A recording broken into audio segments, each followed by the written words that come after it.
Hello everyone, good morning, ओम साई राम, जय माँ लक्ष्मी। कैसे हो आप लोग? बहुत अच्छे होंगे। मैं भी अच्छी हूँ। और आज है मंगलवार, मॉर्निंग का टाइम है और मैं चाय वाय ले ली हूँ, चाय पी चुकी हूँ, शायद आप लोग देखे भी हो। और इसके बाद मैं बैठी हुई हूँ, अभी स्नान नहीं की हूँ। और ये वाला टी शर्ट मैं कल ख़रीद के लाई, क्योंकि मैं टी शर्ट लाना भूल गई थी। यहाँ पे गर्मी में एक तो वैसे भी जानते ही हो कि मुझे आदत नहीं है सूट ये सब पहन के रहने की, और उसमें भी गर्मी इतनी ज़्यादा है कि मुझसे बर्दाश्त नहीं हो रहा था सूट पहन के रहना। तो फिर मैं ख़रीद के ले आई, सोची कि इतना ज़्यादा पैसा खर्च हो ही रहा है, उसमें एक टी शर्ट ले लेती तो ले ली। तो अच्छा है ना, बताइएगा ज़रूर। मुझे अच्छा लगा था। यहीं पे स्टाइल बाज़ार है, वहीं से मैं ली हूँ। और यहाँ पे देखिए बहुत सारा दाना दाना हो गया मेरे फेस पे। और आज मैं रुकी हुई हूँ, शाम तक मैं निकलूँगी, क्योंकि टेस्ट मेरा कल सारा नहीं हो पाया था। स्कैन हुआ और उसके बाद कुछ ब्लड टेस्ट है जो करवाना है, तो आज होगा। इसके बाद जाऊँगी मैं। हस्बैंड के आँख में भी प्रॉब्लम था, तो वो भी गए हैं, डॉक्टर के पास ही गए हैं। वो आते हैं दिखवा के, इसके बाद जा रही हूँ मैं। थोड़ा सा स्नान करके फ्रेश हो जाती हूँ। स्नान करने नहीं जा रही हूँ कि लग रहा है कि फिर से सूट ही पहनना पड़ेगा, क्योंकि और तो कोई ड्रेस लेकर आई नहीं हूँ। और गई थी वहाँ बनारस गई थी, तो मैं सोची मतलब धार्मिक स्थल पे जाओ तो ये सब ड्रेस अच्छा नहीं लगता है। वहाँ पे सूट साड़ी ये सब जो है वही अच्छा लगता है। तो सूट ही पहनी थी, साड़ी पहन के तो बहुत मुश्किल है मेरे लिए, चल ही नहीं पाती हूँ। तो सूट ही लेकर गई थी। और टी शर्ट एक मैं रखने वाली थी, लेकिन रखना ही भूल गई। उसी का परिणाम मुझे भुगतना पड़ा। अब आइंदा मैं हमेशा याद रखूँगी। एक दिन मुझे सोना, तो वहाँ तो सोई बनारस में, तो वहाँ तो एसी होटल में लगा हुआ रहता है, तो कुछ भी पहन के रहो तो पता नहीं चलता है। लेकिन उसके बाद मुझे दिक्कत सी होने लगी, ट्रेन में तो बहुत प्रॉब्लम हो रही थी। चलिए स्नान ध्यान करके आती हूँ। डॉक्टर वहाँ भी जाना है, मंदिर भी जाना है, साईं मंदिर। कल गई थी लेकिन मंदिर बंद हो गया था, रात हो गया था, लेट थोड़ा सा हो गया था, तो मंदिर बंद हो गया था, बाबा सो चुके थे। तो फिर मुझे आना पड़ा वापस। तो अभी जा रही हूँ, आते हैं हस्बैंड, स्नान ध्यान करके मैं रेडी रहती हूँ और आएंगे। इसके बाद निकलूँगी मंदिर के लिए, फिर टेस्ट होगा, फिर देखती हूँ कितने बजे तक निकलती हूँ, शेयर करूँगी आप लोगों से। मैं स्नान करके आ चुकी हूँ और भूख बहुत तेज़ लग गई थी, लेट बहुत हो गया था, तो मैं खा रही हूँ बिस्किट।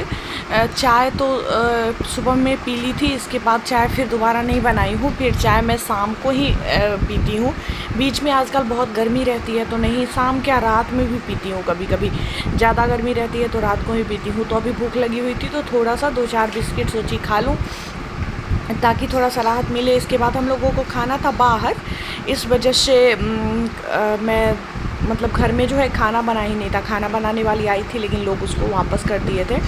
तो फिर भूख तो लग गई थी बहुत तेज़, क्योंकि ऐसे ही टाइम कैसे पास हो जाता है पता ही नहीं चलता है। हस्बैंड को आँख दिखवाना था, तो आँख दिखवा के आए, उसमें टाइम लग गया। उसके बाद फिर मुझे लेके जाना था, तो वहाँ मतलब इसके बाद मंदिर जाना था, खाना था, बहुत काम था। और ऐसे ही समय बीतते जा रहा था। तो हम लोग आ चुके हैं रेस्टोरेंट में, और यहाँ का डोसा बहुत ज़्यादा फेमस है। तो डोसा की वजह से ही हम लोग यहाँ पे आते हैं। यहाँ का मतलब एक बार खा लो, उसके बाद इसकी लत लग जाती है। तो जब भी पटना जाती हूँ तो यहाँ का डोसा ज़रूर खाती हूँ, और कुछ खाऊँ या ना खाऊँ, लेकिन डोसा ज़रूर खाती हूँ। पेट में मतलब ऐसा होता है ना कि भूख हो करके रखती हूँ, खाना नहीं खाते रहती हूँ। जो भूख लगी रहेगी तो अच्छे से ज़्यादा खा पाऊँगी, क्योंकि ज़्यादा क्या खा पाऊँगी, इसका जो साइज़ रहता है बहुत बड़ा रहता है।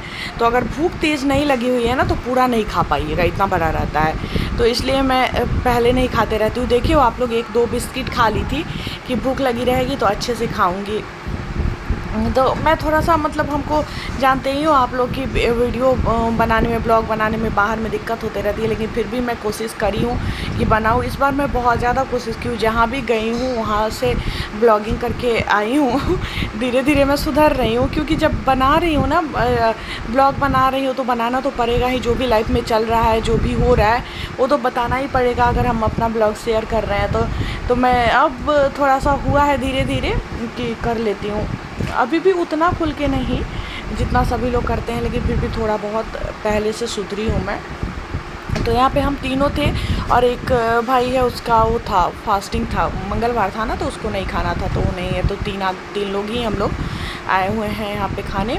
और इसके बाद खाने के बाद हम लोग वहाँ गए थे, मंदिर गए थे। आप लोग कहिएगा खाने के बाद क्यों? तो साईं बाबा के जितने भी भक्त होंगे उनको अच्छे से पता है कि बाबा ना उपवास का बहुत ज़्यादा विरोध करते थे। बाबा कहते थे कि भूखे पेट कोई ईश्वर का भजन नहीं कर सकता है, पूजा पाठ नहीं हो पाता है, क्योंकि पेट में भूख लगी रहती है। तो होता ही है, स्वाभाविक है कि वीकनेस जैसा रहता है। तो इनके मतलब जैसे साईं चरित्र पढ़ती हूँ तो उसमें ये सब दिया गया है। तो ये मंदिर का ही वीडियो है, आप लोग भी दर्शन कर लीजिए जो बाबा के भक्त हैं, बाबा का दर्शन कर लीजिए।